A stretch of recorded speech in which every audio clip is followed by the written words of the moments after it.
አገለግልሃለሁ አገለግልሃለሁ አገለግልሃለሁ አገለግልሃለሁ። የዚህ የመሪዎች ጉባኤ የዋና በርዕስን ይዘን የመጣነው ሐሳብ የዚህ ዓመት መንግስት ምን ትበለው መንግስት ትምጣ ነው እና ይሄንን ነው መመልከት የጀመርነው። ትላንትና የኔን ክፍል በተመለከተ በሶስት ዋና ዋና ርዕሰ ጉዳዮች ላይ እንደምንመለከት በማሰብ ነበር የጀመርነው። አንደኛው የእግዚአብሔር መንግስት በሚል ርዕስ የቤተ ክርስቲያን የራስ ግንዛቤ ቅኝት፣ ቤተ ክርስቲያን ስለ እግዚአብሔር መንግስት ስታስብ ምን ማለቷ ነው የሚለውን ትላንትና በመጀመሪያው ክፍለ ጊዜ ተመልክተን ነበር። በሁለተኛው ክፍለ ጊዜ ደግሞ ከሰዓት በኋላ የእግዚአብሔር መንግስት ማህበራዊ እንድምታዎች ምንድናቸው በሚል ርዕስ ተመልክተን ነበር። አሁን ይሄ የመጨረሻው ክፍለ ጊዜ ነው፣ ግን በሶስት ቦታ ከፍለን ነው የምንመለከተው። የመጽሐፍ ቅዱስ ተልእኮዊ መሰረት፣ የማንነት ቅኝትና የተሃድሶ ጥሪ በወቅቱ ዓለም አቀፍና አገራዊ አውድ ነው እና ይሄ በጣም ብርቱ ጉዳይ ነው። ይሄን ራሱን የቻለ አንድ የኮንፈረንስ ሀሳብ ሊሆን ይችላል እና መጽሐፍ ቅዱስን ስናነብ ስንመለከት መጽሐፍ ቅዱስን ከተልእኮ ውጪ ልንረዳው አንችልም።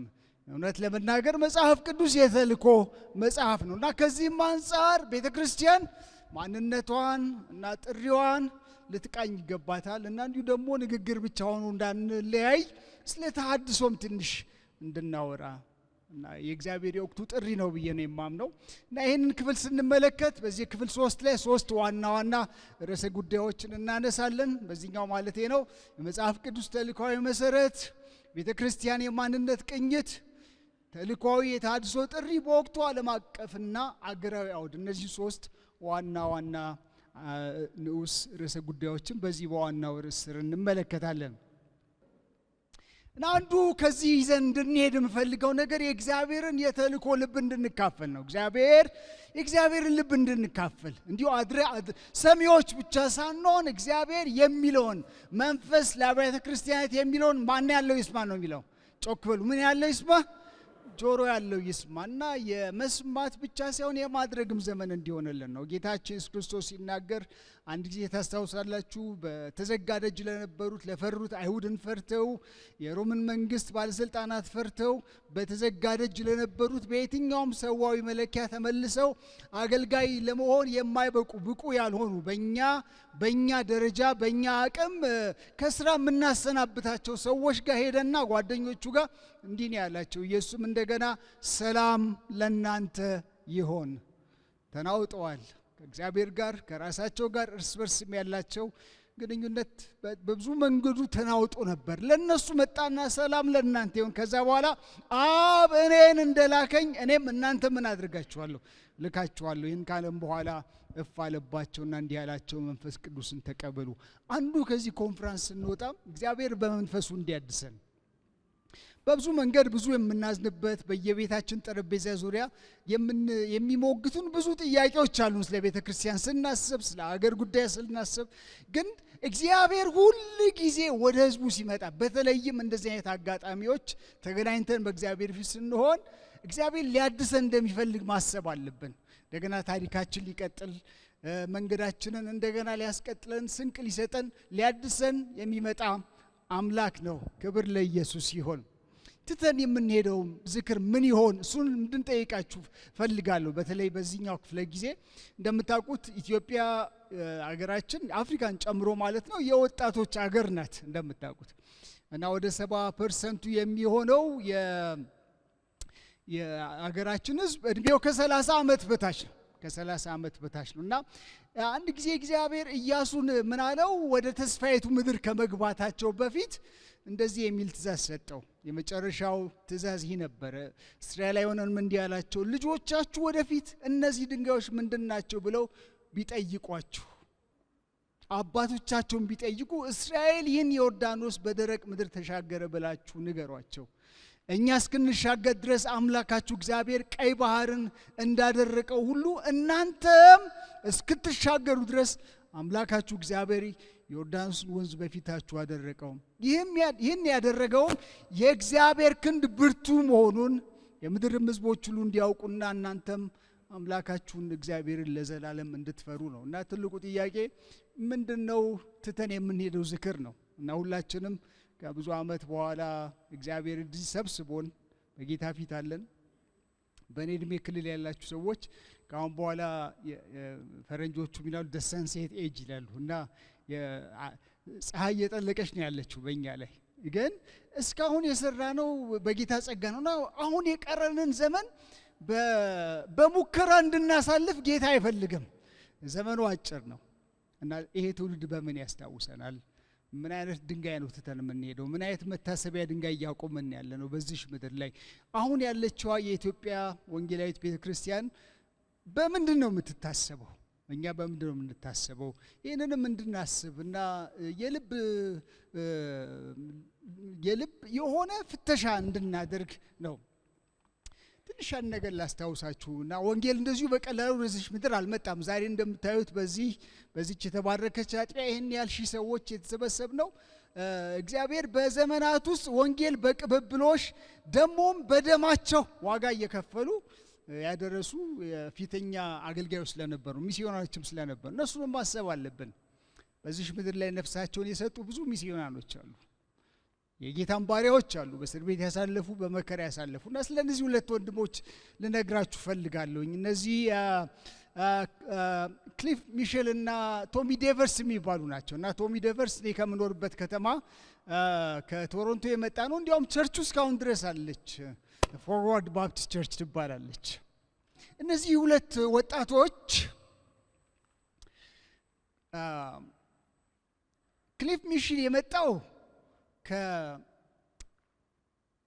ከኒውዚላንድ ነበር እና ወደ ኢትዮጵያ ሲመጣ ወጣት ነበር እና አራስ ልጅ ነበራቸው ከባለቤቱ ጋር። ቶሚ ዴቨርስ እጮኛውን ይዞ መጥቶ እንግሊዝ ኤምባሲ ለመጋባት ፕላን ነበራቸው ሲመጡ እዚህ ሀገር እና ሁለቱም ሚስዮናዊ ሆነው በጉጂ ማህበረሰብ ውስጥ የመጽሐፍ ቅዱስን ትርጉም ስራ ይሰሩ ነበር። ቶሚ ዴቨርስ ወንጌላዊ ነው። በየገበያ ቦታ እየሄደ የጌታን ቃል ያስተምራል፣ ለብዙዎች ወንጌል ይመሰክራል። ቋንቋ ተምሮ ማለት ነው፣ የአካባቢውን ቋንቋ ተምሮ። ወጣቶች ናቸው በነገራችን ላይ። በዛን ወቅት ደግሞ እንደምታስታውሱት ኢትዮጵያ በጣሊያን የተወረረችበት ጊዜ ነበር እና የጣሊያን አይሮፕላኖች፣ የጦር አይሮፕላኖች እየመጡ ቦምብ ይጥሉ ነበር። ሜይ 7 1936 እንደ ፈረንጆቹ አቆጣጠር እነዚህ ሁለት ወጣቶች ከመቶ ከሚሆኑ አገልጋዮች ጋር ከአካባቢ ሰዎች ጋር በእግር ከጉርጂ ተነስተው ወደ አዲስ አበባ ይመጡ ነበር። ምንም እንኳን የእንግሊዝ ሀገር መንግስትም የኒውዚላንድ መንግስት እነዚህ ወጣቶች ወደ ሀገራቸው እንዲመለሱ ቢጠይቅም እነዚህ ወጣቶች ግን የኢትዮጵያን ቤተክርስቲያን በመከራ ውስጥ ትተን አንሄድም አሉ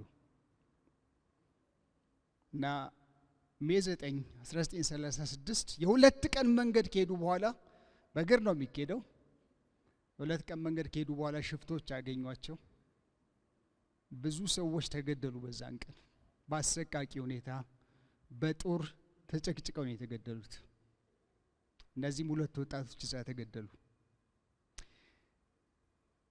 የክሊፍ ባለቤት በቀብር ስነ ስርዓቱ ላይ ከተናገረችው ደግሞ አለን ስሚዝ የሚባል ከዛ ሞት ተርፎ በቀብር ስነ ስርዓቱ ላይ ከተናገረው ሁለት ነገር ላንብብላችሁ። አንደኛው የክሊፍ ባለቤት ያለችው ነው። እንደዚህ ያለች፣ ምንም እንኳን የፍቅር ሁሉ አምላክ የሆነው እግዚአብሔር ለምን በራሱ ስራ ላይ ይተጉ የነበሩት እነዚህን ሁለት ወጣቶች በአፍላ እድሜያቸው ህይወታቸው እንዲቀጭ እንደፈቀደ ባይገባኝም ፍጹም ሉዓላዊ ፈቃዱን በጸጋ ልንቀበል በፊቱም ልንሰግድ ይገባል። የልጇን አባት በዚህ መንገድ አታ በእግዚአብሔር ፊት ልንሰግድ ይገባል አለች። ክርስቶስን በሚመስል የከበረ ፍጻሜ በፊቱ ስንቆም ያኔ ምስጢር የሆነብን ሁሉ ይገባናል። ለባለቤቴ እና ለቶም እና አብሯቸው ለነበሩ ወገኖች በዚህ አስጨናቂና የጨለማ ሰዓት ልዩ የሆነ የማያልቅ የእግዚአብሔር ጸጋ እንደተትረፈረፈላቸው እንዲሁም በየትኛውም ሁኔታ ውስጥ የእርሱ የሆኑትን የማይከዳ እግዚአብሔር የዘላለም ዕድላቸውና ተስፋቸው መሆኑን በመረዳት በፍጹም ደስታ ወደሚወዱት ጌታ እቅፍ እንደገቡ እርግጠኛ ነኝ አለች አለን ስሚስ። ከዛ ሞት የተረፈ ሰው እንደዚህ አለ፣ ስለሚችል ልብ የሚነካ ምስክርነት አለኝ። ወደ ዘላለማዊ ቤቱ ከመሄዱ 12 ወራት በፊት ሌሊትና ቀን ይተጋ የነበረው የዮሐንስ ወንጌልን ለጉጂ ማህበረሰብ መተርጎም ነበር። ፋሽስት ጨካኙ ጣሊያን በይርጋለም ላይ ቦምብ ሲያዘንብ የምንጠለልበት ምሽግ ውስጥም ቢሆን መጽሐፍ ቅዱስና የትርጉም ስራውን ከብብቱ አይለዩም ነበር። ያለምንም ማስጠንቀቂያ የጣሊያን አውሮፕላኖች ቦምብ በድንገት ሲያዘንቡብን በአንዲት አንጡራ ነፍሱ ተወራዶ ወደ ቤት በመሮጥ የትርጉም ስራውንና መጽሐፍ ቅዱሱን ከቃጠሎ ያተርፍ እንደነበር የዓይን ምስክር ነኝ ይላል። መጽሐፍ ቅዱሳችንን ማንበብ እንዴት ነን ወንድሞችና እህቶች? እንደዚህ ነው መጽሐፍ ቅዱስ እጃችን የገባው። በሽፍቶች በተገደለበት በዚያ የቀን ጨለማ ዕለት በማጠናቀቅ ላይ የነበረው ትርጉም አስከሬኑ አጠገብ ነበረ። ሲተረጉምላቸው የነበሩ ሰዎች እግር ስር የክርስቶስን ትህትና፣ ርኅራኄ ልዩ በሆነ መልክ አየሁባቸው ጥቂት ሰዎች መካከል ክሊፍ ፊተኛው ነበር። የተሰበረ ትሁት ልብ የነበረው አብዛኛዎቻችን ይቅር ለማለት የሚከብደንን በደል ይቅር ለማለት የማይቸገር ቀራንዮ መስቀል ላይ የዋለው የክርስቶስ ፍቅር የሚንጸባረቅበት ባገኘው አጋጣሚ ሁሉን እርሱን የሰበከ ነበረ። እነዚህ ሁለት ወጣቶች እድሜያቸው 20ዎች ውስጥ ነበረ ሲሞቱ። ወንጌል እንደዚህ ነው እጃችን የገባው። አሁን ያለን የኢትዮጵያ ቤተክርስቲያን አሁናዊ ሁኔታ ስናስብ እንደነዚህ አይነት ታሪኮችም እንዳሉ ማሰብ አለብን። እግዚአብሔር በምህረቱ ያስበን። እግዚአብሔር ያድሰን። የመጽሐፍ ቅዱስ ተልእኮዊ መሰረት ትንሽ ላሳያችሁ። ከዛ በኋላ አሁን ስላለበት አውድ አገር አቀፍና ዓለም አቀፍ አውድ እንመለከታለን። ከዘፍጥረት እስከ ዮሐንስ ድረስ መጽሐፍ ቅዱስ በአጠቃላይ የተልእኮዊ መጽሐፍ ነው። በመጀመሪያ እግዚአብሔር ሰማይና ምድርን ፈጠረ። ዮሐንስ ራእይ ደግሞ ሲያልቅ ትላንት እንዳልኳችሁ አዲስ ሰማይና አዲስ ምድር አየው፣ ፊተኛው ሰማይና ፊተኛይቱ ምድር አልፈዋልና። በእነዚህ ሁለት ጥቅስ ማዕቀፎች መካከል ያለው የእግዚአብሔር እንቅስቃሴ የተልእኮ እንቅስቃሴ ነው እና መጽሐፍ ቅዱስን ከዚህ ውጭ ልንረዳው አንችልም። መጽሐፍ ቅዱስ ሲናገር ዘፍጥረት ላይ እግዚአብሔርም ያደረገውን ሁሉ አየ፣ እነሆ እጅግ ምን ነበር ይላል? መልካም ነበር። እግዚአብሔር የሰራው ነገር ፍጥረት ሰላም ነበር፣ ሻሎም ነበር፣ ሙሉ ነበር፣ እረፍት ነበረ። ነገር ግን ኃጢአት መጣ። እንደምታውቁት በኃጢአት ምክንያት ከእግዚአብሔር ፊት ለሸሸው ለአዳም እግዚአብሔር ተገለጠለትና እግዚአብሔር አዳምን ወዴት ነህ አለው ነው የሚለውና የቤተ ክርስቲያንም ጥሪ ይሄ ነው። የእግዚአብሔርን የልብ ጥሪ ማካፈል። ኃጢአት ትልቁ ነውጥ፣ ኃጢአት ትልቁ ስብራት ነው። ኃጢአት ከእግዚአብሔር ጋር ለይቶናል። እግዚአብሔር በኃጢአት ምክንያት ከራሳችን ጋር እንኳን ጦርነት አለብን። እርስ በርስ ጦርነት አለብን። ከተፈጥሮ ጋር ጦርነት አለብን። ማህበረሰብን ጎቷል። ኢኮኖሚያችንን፣ ፖለቲካችንን ጎቷል። ይህም ብቻ አይደለም። ሞራልና የስነ ምግባር ስብራቶቻችን በሙሉ የሚቀዱት ከዚሁ ልብ ውስጥ ነው። ስለዚህ እግዚአብሔር ምን አደረገ? እግዚአብሔር አብርሃምን ይጠራል። አብርሃምን ሲጠራው ታላቅ ሕዝብ አደርግሃለሁ፣ ደግሞም እባርክሃለሁ፣ ስምህን ገናና አደርገዋለሁ፣ ለሌሎችም በረከት ትሆናለህ። የሚባርኩን ምን አደርጋለሁ? እባርካለሁ፣ የሚረግሙንም እረግማለሁ። በምድር የሚኖሩ ሕዝቦች ሁሉ በአንተ ምክንያት ወይንም በአንተ አማካኝነት ይባርካሉ። እዚህ እግዚአብሔር አብርሃምን በመጥራት አንድ ትውልድን፣ አንድ ሕዝብን ማዘጋጀት ጀመረ። ስለዚህ እስራኤል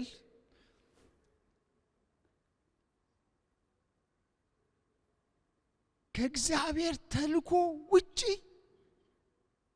ማንነቷን ልትረዳ አትችልም እና የእስራኤል አባት ሆኖ እንዲነሳ አብርሃምን ጠራው። እግዚአብሔር ሙሴን ያስነሳል። ሙሴን ነፃ አውጪ አድርጎ ህዝቡን ከግብፅ የባርነት ኑሮ አርነት የማውጣቱ አብይ ዓላማ፣ ዋና ዓላማ ለዚሁ የድነት የተልእኮ ስራ እንደነበር እግዚአብሔር በአጽንኦት አስገንዝቧል። እንደዚህ ያለ እግዚአብሔር እግዚአብሔርን እንዲያመልክና እንዲያገለግል ያመልከኝ ዘንድ ሕዝቤ ምን አድርግ? ልቀቅ። ሁለተኛው ከእግዚአብሔር ጋር ኅብረት እንዲያደርግ ነው። በግብፃውያን ያደረግኩትን በንስርም ክንፍ እንደተሸከምኳችሁ ወደ እኔም እንዴት እንዳመጣኋችሁ አይታችኋል። ደግሞም እስራኤል የተጠራችው ለእግዚአብሔር ለራሱ የተለየ ሕዝብ እንዲሆኑ እናንተም የካህናት መንግስት የተቀደሰ ሕዝብም ትሆኑኛላችሁ። ግብፃውያንን እንዲሁም ተስፋይቱ ምድር በወረሱ ጊዜ በዙሪያቸው እንዳሉት ሊሆኑ አይገባም፣ ለእግዚአብሔር ተለይተዋልና። አንዱ ወደ ኋላ ታሪካቸውን እያሳያቸው በግብፅ እንደነበሩት እንዳትሆኑ፣ አማልክቶቻቸውን እንዳታመልኩ፣ እንዳትቀየጡ፣ ደሞም ወደፊት በማሳየት ወደ ተስፋይቱ ምድር ባስገባችሁም ጊዜ በከነዓን እንደሚያደርጉት አታድርጉ፣ ልማዳቸውንም አትከተሉ። ቤተክርስቲያን የጠራችው ለልዩነት ነው። እስራኤል ለእግዚአብሔር እንደተቀደሰች እስራኤልን ለዓለም ብርሃን እንድትሆን ጠርቷታል። እግዚአብሔር በሉዓላዊነቱ አብርሃምን በመጥራት እስራኤልን ለዓለም ብርሃን እንድትሆን ጠርቷታል። የመሲሁ ዘር ተሸካሚ እንድትሆን ጠርቷታል። እስራኤል በዙሪያዋ ካሉት ሌሎች ሕዝቦች ለእግዚአብሔር ተልኮ ተጠርቷል። ስለዚህ ለእርሱ የተለዩ ናቸው። እግዚአብሔር የታሪክ ጌታ ነው። ፍሰቱንም በውስጡ ያሉትን ነገስታት በሉዓላዊነቱ ይገዛል። ስለዚህ እግዚአብሔር ከግብፅ ምድር ከባርነት ቤት አውጥቶ እስራኤልን በመራ ጊዜ እንዲሁም በእስራኤል ሉዓላዊ አገዛዝ ውስጥ የእግዚአብሔርን እጅ የምንመለከትበት ዋነኛው ምክንያት የተልእኮ ጉዳይ ነው። በዚህ የተልእኮ እንቅስቃሴ ውስጥ ክርስቶስ መካከለኛ ነው። እንደምታውቁት ጌታችን ኢየሱስ ክርስቶስ በተጠመቀበት ጊዜ በእርሱ ደስ የሚለኝ የምወደው ልጄ ይህ ነው፣ እርሱ ምን አድርጉት? ስሙት። በዛ በመለወጥ ተራራ ላይ ታስታውሳላችሁ። በዚያም በፊታቸው የተለወጠበት ጊዜ ጴጥሮስን ያዕቆብና ዮሐንስ ይዞ በሄደበት በዛ ተራራ ላይ ሙሴና ኤልያስ፣ ሙሴ የሕግ ወኪል ሆኖ ኤልያስ የነቢያት ወኪል ሆኖ ስለመውጣቱ ወደ መስቀል ስለሚሄዱ ስለመጣበት ዋና ዓላማ ሲነጋገሩ ብሩህ ደመና መጣና ሸፈናቸው። ድጋሚ ያ ድምፅ መጣ፣ በእርሱ ደስ የሚለኝ የምወደው ልጄ ይህ ነው፣ እርሱ ምን አድርጉት? ስሙት። እና ቤተ ክርስቲያን ሁል ጊዜ ለህልውናዋ ክርስቶስ ኢየሱስን እግዚአብሔር አጀንዳ ያደረገውን ክርስቶስን በመስማትና ባለመስማቷ ላይ ይወሰናል። ጌታም ሲናገር ከእናንተ ጋር በነበርኩበት ጊዜ በሙሴ ሕግ በነቢያትና በመዝሙር መጽሐፍ ስለ እኔ የተጻፈው ሁሉ ይፈጸም ዘንድ ይገባል ብዬ የነገርኳችሁ ቃል ይህ ነው። የቤተ ክርስቲያን የማንነት ቅኝት ልክ እንደዚሁ ማለት ነው። እናንተ ግን ከጨለማ እስቴን ጋር አብረን በል እናንተ ግን ከጨለማ ወደ አስደናቂ ብርሃኑ የጠራችሁን የእግዚአብሔርን ታላቅ ስራ እንድታውጁ የተመረጠ ትውልድ፣ የንጉሥ ካህናት፣ ቅዱስ ሕዝብ፣ እግዚአብሔር ለራሱ የለያችሁ ምንድን ናችሁ? ሕዝብ ናችሁ። ልክ እንደዚሁ እስራኤል በተጠራችበት ጥሪ እና እስራኤል እግዚአብሔር በሰራት ማንነት ቤተ ክርስቲያንም እግዚአብሔር እንደዚሁ ሰርቷታል። እዚህ ቤተ ክርስቲያን ለምንድን ነው እና የማንነት ፍተሻ ያስፈልገናል ያልኩበት ምክንያት ይሄ ነው። በዋነኛነት የቤተ ክርስቲያን ድርሻ እግዚአብሔርን ማምለክ ነው። አምልኳችን ምን ይመስላል? ሁለተኛው በዋነኛነት የመንግስቱን ወንጌል ስራ እንድትፈጽም ነው ቤተ ክርስቲያን። እዚህ ቤተ ክርስቲያን የምታደርገው ነገር በሙሉ መፈተሽ ያለበት ከዚህ ዋና አጀንዳ አንጻር ነው። ሶስተኛው የእግዚአብሔር መንግስት እንደራሴ እንድትሆን ነው በነገስታት መካከል። በዚህ ላይ ትላንት ብዙ ስለተናገርኩ ብዙ አልቆይም። በዚህ ምድር ላይ መጻተኛ ናት። በዚህ ማለት ላስታውሳችሁ ወዳለሁ የመንግስቱን መገለጥ በጽናትና በንጽህና የምትጠባበቅ የክርስቶስ ማህበረሰብ ናት። የሚመጣ ንጉሥ አለን፣ የምንጠብቀው መንግስት አለ። መንግስቱ መጥቷል፣ መንግስቱ እየመጣ ነው፣ መንግስቱ ሙሉ ለሙሉ ይገለጣል ብለን ነበር ትላንትና። እዚህ መጽሐፍ ቅዱስ ስንመለከት በአጠቃላይ ስለ ፍጥረት እናያለን። ከፍጥረት እስከ አብርሃም ጥሪ ድረስ አንድ ታሪክ ነው። ከአብርሃም እስከ እስራኤል ድረስ ያለው አንድ ታሪክ ነው። ከእስራኤል እስከ ክርስቶስ ድረስ፣ ከክርስቶስ እስከ ቤተ ክርስቲያን ድረስ፣ አሁን ያለንበት ዘመን ከቤተ ክርስቲያን እስከ ዳግም ምጽአት ነው። ጠቅላላ የተልእኮ ስዕል ይሄ ነው። ኮምፕሊት ስዕሉ ይሄ ነው ወንድሞቼ እና እህቶቼ። ከዚህ ውጭ መጽሐፍ ቅዱስ ልንረዳም ቤተክርስቲያንም በራሷ ልትረዳ አትችልም።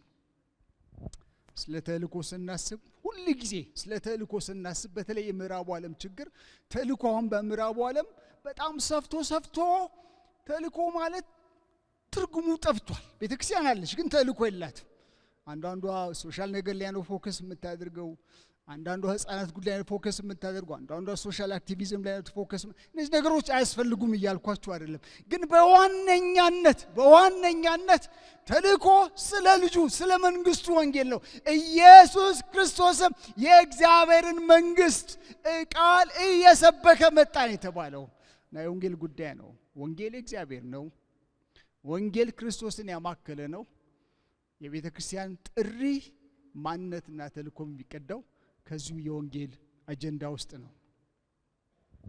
እዚህ ጌታ ኢየሱስ ክርስቶስ ደቀ መዛሙርቱን ከትንሣኤ በኋላ በላከበት ሰዓት አብ እንደላከኝ እኔን እናንተን ልካችኋለሁ ካለ በኋላ እንግዲህ ምን አድርጉ? ሂዱ ብሏል። እና እዚህ ውስጥ ቋሚ ፋይዳዎች አሉ። ትውልድ ቢቀያየር፣ ዘመን ቢቀያየር የማይለወጡ ሁሌ ቤተ ክርስቲያን በአደራ ከአንድ ትውልድ ወደ ሌላ ትውልድ ልታሸጋግረው የሚገባት ከዚህ ውስጥ ጊዜና አውድ የማይሽራቸው 7 መጽሐፍ ቅዱሳዊ ቋሚ የተልእኮ ፋይዳዎች አሉ። አንደኛው ቤተ ክርስቲያን የክርስቶስ ምስክር፣ አዲሱ የክርስቶስ ማህበረሰብ ናት። ቤተ ክርስቲያን ለዓለምም ለጌታ መሆን አትችልም። የተለየች ናት፣ የተጠራች ናት። ሁለተኛው የተልእኮ ባለቤት እግዚአብሔር ነው። ተልእኮ የእግዚአብሔር አድኖት ታሪክና ስራ ብቸኛ መሆኑ ላይ የተመሰረተ ነው። ወንድሞቼ እናቶቼ፣ የውቅሮ ሴት መለኮታዊ ነው። ሶሻል ኤጀንሲ ብቻ አይደለችም። ፈጽሞ ሆኖ ከዓለም እሴት የጸዳ፣ ይህም ማለት ማንነቷና ተልእኮ የተመሰረተው በእግዚአብሔር ማንነትና ዓላማ ላይ ነው። ተልእኳን የተቀበለችው ከክርስቶስ ነው። ስለዚህ የሚለዋወጥ አይደለም። ባለቤቷም፣ ተጠሪነቷም፣ ወገኝተኝነቷም፣ ልሳኗም፣ ህልውናዋም፣ እስትንፋስና ኃይሏም የገሃነም ደጆች አይችሏትም ያለው ክርስቶስ ነው። የተልእኳ ብቸኛ መልእክት ክርስቶስ ነው። ወንጌል የማንነት የኑሮና የአደራ ጥሪ ነው። ይህም ማለት የክርስቲያኑ ማህበረሰብ ቃልና ኑሮ በክርስቶስ ቤዛዊ ስራ ከተገኘው የማንነት ምንጭ ውስጥ የሚፈልቅ ነው። ለዚህ የቤተ ክርስቲያን የራስ ግንዛቤና ተልእኮ በማይለያዩ መልኩ በክርስቲያናዊ ማንነት ተንሰላስሏል። ወንድሞቼ እናቶቼ፣ በጣም ሲሪየስሊ ማሰብ አለብን። ምን እያደረግን ያለ ነው? በየምስባካችን የሚሰበከው ምንድን ነው? ኑሯችን ምን ይመስላል? በዚህ ምድር ላይ ያለን የተልእኮ ተጽዕኖ ምን ይመስላል? ማንነታችን ምን ይመስላል? እና በዚህ በተለይ የማንነት ቀውስ በሚያውካት ምድር ውስጥ ቤተ ክርስቲያን የክርስቶስ ለክርስቶስ የተለየች መሆኗ በጣም ትልቅ ፍተሻ የሚያስፈልገው ሰዓት ላይ ያለ ነው። እዚህ እንግዲህ ሂዱ በሚልበት ጊዜ አንደኛው የላከውን የክርስቶስን ማንነት እና የስልጣን ግዛት ምን አለ? ስልጣን ቤት ተሰጥቶኛል አለ፣ በሰማይና ቤት በምድር። ስለዚህ የላኪው የስልጣን ግዛት በሰማይና በምድር በዚህ ዘመን ብቻ ሳይሆን በሚመጣውም በዓላትና በስልጣናት ሁሉ ገዢ የሆነው ክርስቶስ እሱን የላካት ቤተ ክርስቲያን ነው። ተላካዋ ቤተ ክርስቲያን የተላከችበት ስልጣን ነው። በምንም ልትደገፍ አይገባም። ቤተ ክርስቲያን በቃ ከዚህ የበለጠ በሰማይና በምድር ስልጣን ያለው እሱ ሂጂ ካላት ቤተ ክርስቲያን እንዴት ነው ለህልውናዋና ለመልእክቷ ሌላ ድጋፍ የምትፈልገው? ሌላ ድጋፍ ሁሉ ከመካከላችን ይውጣ። ኢየሱስ ክርስቶስ ስልጣን በሰማይና በምድር የሰጠው የተላኪዋ ቤተ ክርስቲያን ዓለም አቀፋዊ ተልእኮ ነው። ሰው ሁሉ ወንጌልን ሊሰማ ይገባል። አራተኛው የተልእኮ ስሉሳዊነት ነው። ትሪኒቴሪያን ነው አገልግሎታችን። ሰው ተኮር አይደለም። ወንጌላችን ክርስቶስ ተኮር ነው። ቤተክርስቲያን የጠራችው ደቀ መዛሙርት ማድረግ ነው። የኢትዮጵያ ቤተክርስቲያን ያለፉት 30 ዓመታት ትልቁ ክፍተት ይሄ ነው። ደቀ መዝሙር የማድረግ ነው። የተልእኮ መካከለኛነት የእግዚአብሔርን መንግስት አገዛዝ፣ ልብ ብላችሁ አዳምጡኝ። የእግዚአብሔርን መንግስት አገዛዝ በሁለንተናው ላይ ያነገሰ ማህበረሰብ ማፍራት ሊሆን ይገባል። በሁለንተናው ላይ ክርስቶስና ትምህርቱን መካከለኛ ያደረገ ሌላ መልእክት የላትም። ሰባተኛ ሌላው ላኪዋ ክርስቶስ ለተላከው ቤተክርስቲያን የሰጠው የማይቋርጥ አብሮነት ነው። የእግዚአብሔር አብሮ ሰራተኝነት ነው። እነሆ እስከ ዓለም ፍጻሜ ድረስ እኔ ከእናንተ ጋር ነኝ ብሏል። በቃ ቤተክርስቲያን ብቻዋን አይደለችም። ክርስቶስ ከርቁ ቤተክርስቲያን የሚመለከት አምላክ አይደለም፣ ከሷ ጋር ነው። ታሪክ ትርጉም የሌለው ልቅ ሳይሆን እግዚአብሔር ወዳቀደው ፍጻሜ የሚፈስ መሆኑን ልብ ልንል ይገባል። እግዚአብሔር አንድ አጀንዳ ብቻ ነው ያለው፣ በሰማይና በምድር ያሉትን በማን ለመጠቅለል? በክርስቶስ። እግዚአብሔር የሰውን ፈቃድ አይጠይቅም። ታሪክ እንዲሁ ትርጉም የሌለው የሸማኔ ማግ ተወሳሰብ አይደለም። እግዚአብሔር በስራ ላይ ነው። እኛ ሰራንም አልሰራንም እግዚአብሔር በስራ ላይ ነው። ብዙ የጨለማ ዘመኖች ቤተክርስቲያን ያሳልፋለች፣ ግን ቤተክርስቲያን በዛ ውስጥ አልፋለች። ምክንያቱም ወንጌል ተጀምሮ እስከሚያልቅ ድረስ የሰው አይደለም፣ እግዚአብሔር ነው። ወንድሞች እናቶች፣ ስለዚህ ምን ያስፈልገናል? ተልእኮዊ የተሃድሶ ጥሪ ያስፈልገናል። አሁን ያለንበት አውድ ምን ይመስላል? እና ሁለት ነገር ላስታውሳችሁ።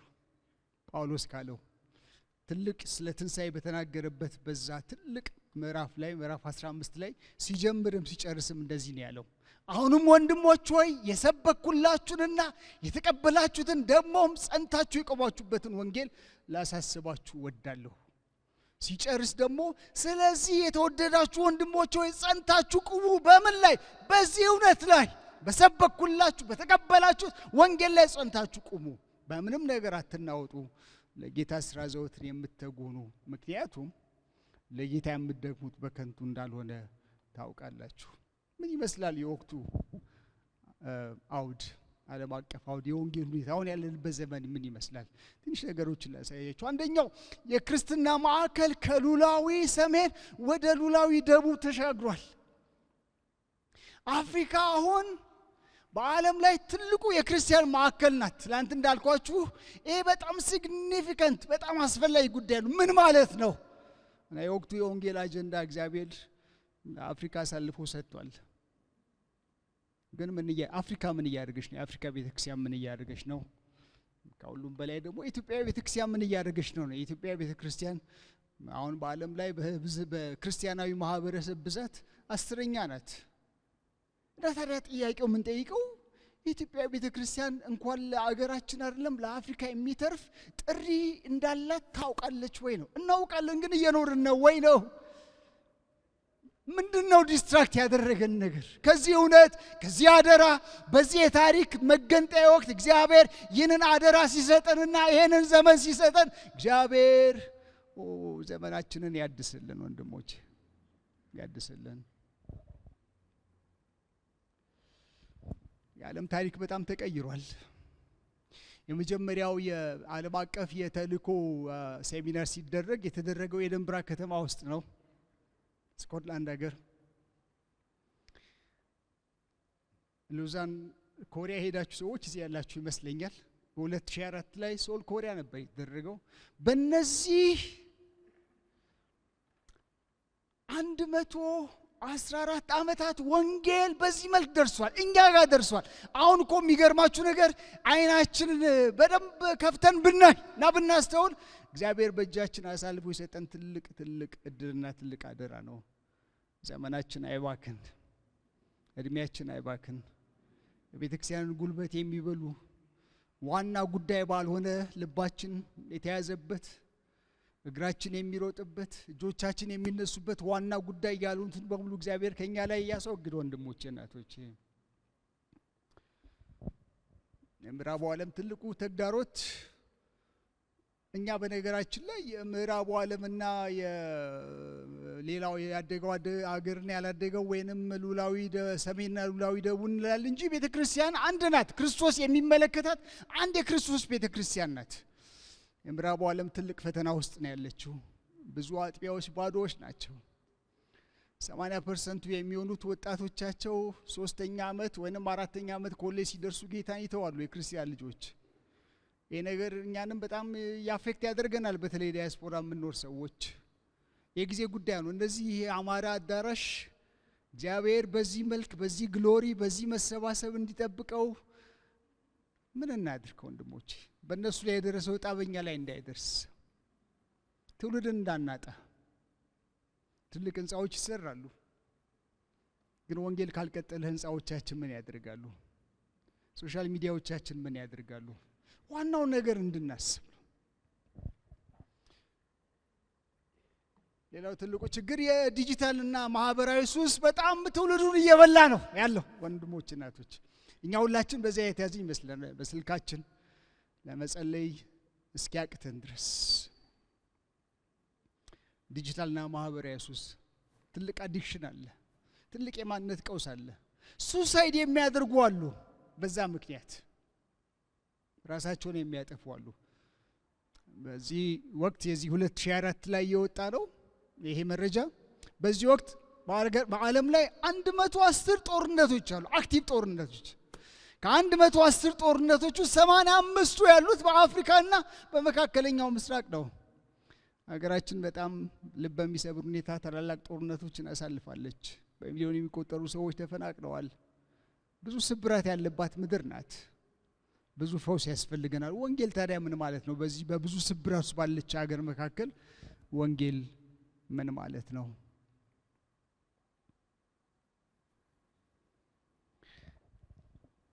እዚህ አውዳችንን ስንረዳ ልክ እግዚአብሔር ለዳዊት እንደተናገረው ዳዊትም በገዛ ዘመኑ የማንን ሐሳብ እግዚአብሔር ይርዳን። ይህን ዘመን የምንዋጅ ይህ ትውልድ እየጮኸ ነው።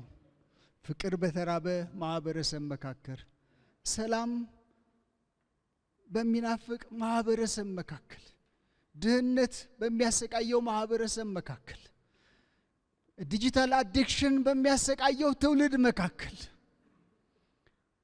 ድህነት የሰው መፈናቀል በሚያናውጣት በዚች ምድር ላይ እግዚአብሔር ቤተክርስቲያን አስቀምጧታል። ወንጌልን ምን እያደረግን ነው? በዚህ ማለዳ ትልቁ ጥያቄ ተውላችሁ ፈልገው በዚህ ነገር ለመጨረስ ፈልጋለሁ። ትልቁ ጥያቄ የወቅቷ የኢትዮጵያ ቤተክርስቲያን ትልቁ አጀንዳ ጥያቄ መሆን ያለበት መጽሐፍ ቅዱሳዊ ደቀ መዝሙርነት ነው። ይሄ የማያቋርጥ ሁላችንም ደቀ መዝሙር ነን። በነገራችን ላይ ጳውሎስ እንደምታውቁ ሁለተኛ ጢሞቴዎስ የመጨረሻው መልእክቱ ነው እና አንገቱ በሰይፍ ከመሰየፉ በፊት በሮም መንግስት ለወጣቱ ለጢሞቴዎስ በአራት ምስክሮች ፊት አደራ ያለውን ነገር እሱን ላስታውሳችሁ ፈልጋለሁ። በእግዚአብሔር ፊት እንዲሁም በሕያዋንና በሙታን ሊፈርድ ባለው በክርስቶስ ኢየሱስ ፊት በመገለጡ ፊት እና በመንግስቱ ፊት እነዚህን አራት ምስክሮች ይጠራና ጳውሎስ አደራ ይለዋል። ይለዋል ይህን አብረን በልስቲ ቃሉን ስበክ ጮክ በሉና ምን አድርግ ድጋሚን በለው ቃሉ ወደ መስባኮቻችን ይመለሱ። የእግዚአብሔር ቃል የሰው ቃል በቃን፣ የሰው ንግግር በቃን። ቤተክርስቲያን በህይወት የምትኖረው እግዚአብሔር እስኪናገር ድረስ ብቻ ነው። እግዚአብሔር እስከተናገረ ድረስ ቤተክርስቲያን በህይወት አለች። እዚህ ቃሉን ስበክ። ሁለተኛ ጊዜው ቢመችም ባይመችም ዝግጁ ሁን። ይሄን አብረን በል ጊዜው ቢመችም ባይመችም ምን ሆን ዝግጁ ሁን። ዝም ብለን ራንደምሊ የምንኖር ሰዎች አንሆን። ሶስተኛ ይሄን አብረን እንላለን በታላቅ ትዕግስትና በማስተማር ምን አድርግ አቅና። በታላቅ ትዕግስትና በማስተማር አቅና። አራተኛ ምን አድርግ ጮክን በል ምንን በል። በጣም አኩራፊዎች ሆነናል እኮ በዚህ ዘመን። በተለይ ገበያ ተኮር ስለሆነ ስብከታችን ሰውን ማሳዘን አንፈልግም በዚህ ዘመን። ምክንያቱም ከረቨኑ ጋር ስለተገናኘ የቤተክርስቲያን ሁኔታ አገልግሎታችን አሁን በጣም ስስ ሆነናል። በጣም ስስ ሆነናል። መገሰጽ፣ ማረም፣ መቅጣት፣ ማገድ፣ ማስቆም፣ የወደቀውን ማንሳት እነዚህ ቅድማዎቻችን አይደሉም። ከገሰጽናቸው እናጣቸዋለን። ስለዚህ የሚፈልጉትን ነው የምናደርገው። የሚፈልጉትን በዛው በአንድ መድረክ ላይ ሁለት ተቃርኖ ያላቸው ስብከቶች ሲሰበኩ ለሁለቱም አሜን የሚል ማህበረሰብ ነው ያፈራ ነው። ወንድሞቼ እናቶች፣ ጌታችን ኢየሱስ ክርስቶስ አንድ ጊዜ ብዙ ሰዎች በላይ የተከተሉትን በጣም ከባድ ንግር ተናገረ። ስጋዬን ያልበላ ደሜን ያልጠጣ የት አይገባም? ወደ እግዚአብሔር መንግስት አይገባም፣ ወደ ሰማይ አይገባም። ይሄ ንግግር በጣም ከባድ ነው አሉ። ብዙዎች ተመለሱ። ብዙዎች በጣም የሚገርመኝ ነገር አለ። እናደርጋለን ነው እኛ ክርስቶስ ወደ ደቀ መዛሙርቱ ዞር አለና እናንተስ ማየት ትፈልጋላችሁ? ወንድሞቼ እናቶቼ ቤተክርስቲያን በስልጣን ትመለስ። እንኳን በአጥቢያዎቻችሁ ላሉት ምእመናን አይደለም ለኃይላትና ለስልጣናት የሚሆን መልእክት እኮ ነው ያለ። ታዲያ እንዴት ነው የቅቡልነትና የማንነት ጥያቄ ውስጥ ገብተናል?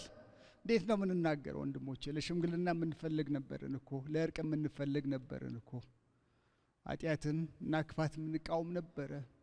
ቤተክርስቲያን ትላንት እንዳየነው የተጠራቸው አማራጭ ማህበረሰብ ናት። በአንድ ጊዜ የጽድቅ ስራ እንድትሰራ በኮናኝነትና በተስፋ ሰጭነት በመከራና በችግር ላለው ሕዝብ ተስፋ የምትሰጥ ናት። ክርስቶስ ኢየሱስ መጥቷል፣ መድህን መጥቷል ነው በአንድ በኩል።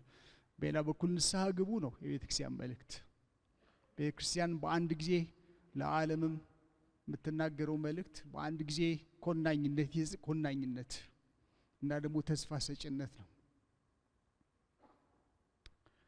እና እግዚአብሔር ምስባኮቻችን እንደገና ይፈትሽልን፣ ዋናውን ነገር ዋና እንድናደርግ።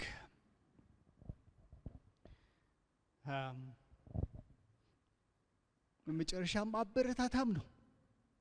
አበረታታ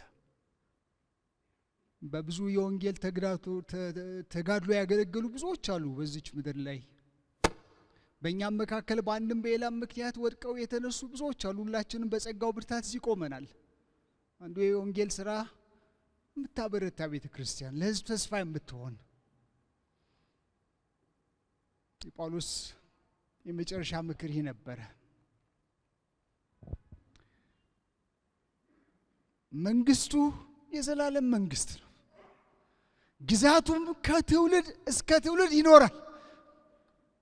እግዚአብሔር ሆይ በሰማይና በምድር ያለው ሁሉ ያንተ ነውና ታላቅነት፣ ኃይል፣ ክብርና ግርማ ያንተ ነው። እግዚአብሔር ሆይ መንግስትም ያንተ ነው። አንተም እንደራስ ከሁሉ በላይ ከፍ ከፍ ያልክ ነህ። እግዚአብሔር ያድሰን። እግዚአብሔር የጣልነውን ነገር እንደገና እንድናነሳ ይርዳን። እግዚአብሔር በፊቱ ስንፈለግ የማንታጣ በዚህ ምድር ላይ እግዚአብሔር ሰው ይፈልጋል አለው የምንል፣ እነሆን የላከኝ የምንል፣ ብዙ ስብራቶች ባሏት ምድር ውስጥ መስቀሉ በሰማይና በምድር እንደተንጠለጠለ ልክ እንደዚሁ በብዙ ግጭቶች መካከል የተንጠለጠለች ቤተክርስቲያን፣ መስቀሉን ይዛ መካከለኛ የሆነች ቤተክርስቲያን፣ ከእግዚአብሔርም ጋር እርስ በርስም ታረቁ የምትል ቤተክርስቲያን እግዚአብሔር ያንን ያቅም ይመልስለት። አገለግልሃለሁ